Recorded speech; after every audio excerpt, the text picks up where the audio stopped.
What's up? The Merciless Ghosty back again. This is going to be my spoiler-free review for the new Resident Evil Netflix series.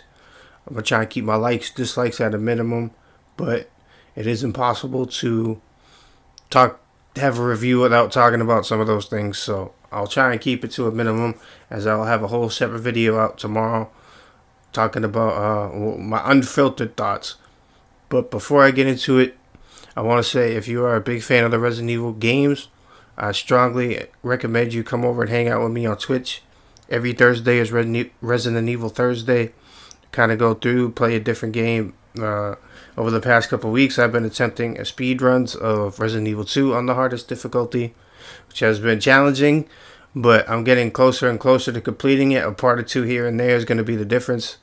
So if you have any interest in that, come hang out with us on Thursdays for every Thursday for Resident Evil games content. I do some Resident Evil content on YouTube as well. I have played through the Resident Evil 1 remake, currently playing through Resident Evil Director's Cut, and I've also reviewed most of the games with a couple left out. But as I kind of go through, replay them all, I will be updating that. I will be doing a different ranking, a new ranking for the games, and I'll do the movies at some point as well, but I'll get to that. But that being said, let's get into it. So this series tells the story of Albert Wesker returning to New Raccoon City present day 2022 with his daughters Jade and Billy. In my opinion, these three together are the best part of the show. The sisters are really kind of the focus point. They are the central part of the story. But I know a lot of people have taken exception to the fact that Wesker was a race swap. He's black. People calling it quote unquote woke. I think he did a great job with what he was asked to do. I think the least of the quote unquote wokeness in the show, I fucking hate that word. But I'm gonna try and just say this in passing, because I don't want to have a big to-doings and big discussion about wokeness and all that bullshit on my channel. I just don't want it. But there is a lot of on the nose dialogue and a lot of moments that made me cringe. But the least of the wokeness in the show is who they had play Wesker. Lance Reddick does have a on-screen presence that feels very much in line with the character in some moments, but he did bring his own flavor to it, so he wasn't just doing a carbon copy, or he wasn't just completely doing his own thing. It was a nice little balance between the two, in my opinion. I will say that there was a lot of jumping back and forth between two different timelines. One is present day, one is the future, 14 years into the future. One is the New Raccoon City, as I've mentioned. The other is like very post-apocalyptic, and two stories kind of go side by side and reach a end road together as they're kind of going along. In my opinion, one timeline is far more interesting than the other, and having these two timelines kind of merge in each episode is kind of through the pacing off, in my opinion.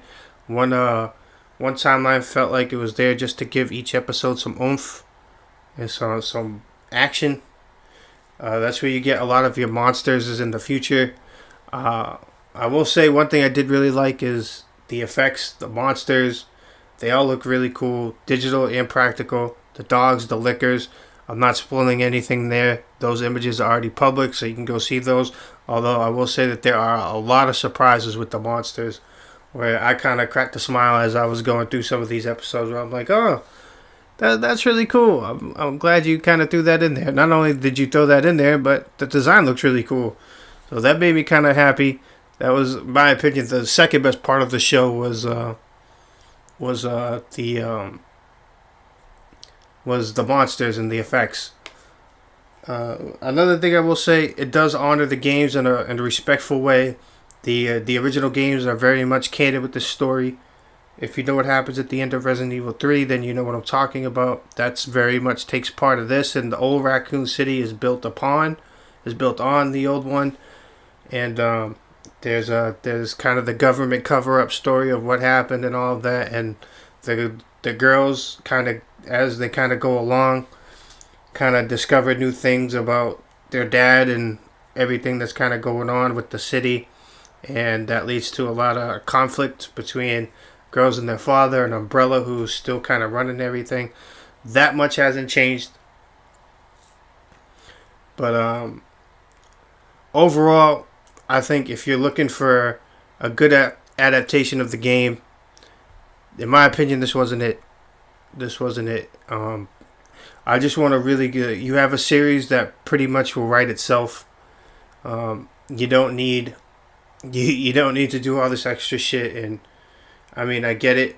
I know a lot of people are gonna say, "Well, we already kind of know that story, so why do we need to tell it again?"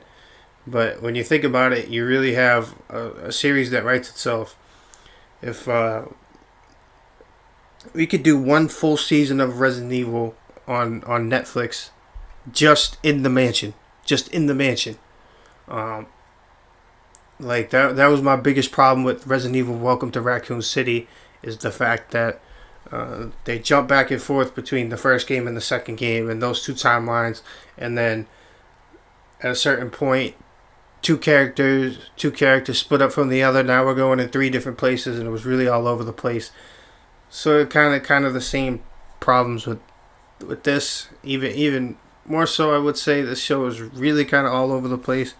There's a lot of reveals and whatnot where I kind of just go, huh, what? It didn't do it for me. It was okay.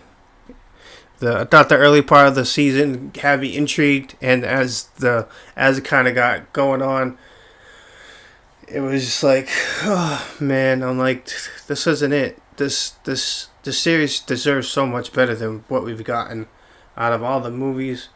I did think Resident Evil Welcome to Raccoon City was decent. That's a guilty pleasure for me, but everything else other than that, I could leave. I could do without. The series was okay. I think it's worth the watch if you're a fan of the series. The first half anyway. The second half, I think you could do without. But I'll leave that up to you. You guys can watch it and let me know what you think. I try to really keep everything to a minimum because it's supposed to be spoiler free. I know I kind of said a bunch, but I'll kind of give more unfiltered thoughts tomorrow. If it calls for it. I don't know. I've been going a lot at this stuff for the past couple of days, so I might just take a day or two off, but we'll see. But if you want that video, comment below and let me know. Make sure you follow me on all my social media, Merciless Ghosty, Instagram, Facebook, Twitter. As I said earlier, my Twitch every Thursday is Resident Evil Thursday, so come hang out with us over there on Thursday. But I'll see you guys soon with Halloween Ends content is going to be the focus of my YouTube channel coming this week, so stay tuned for that. I'll see you guys soon. Peace, I'm out of here.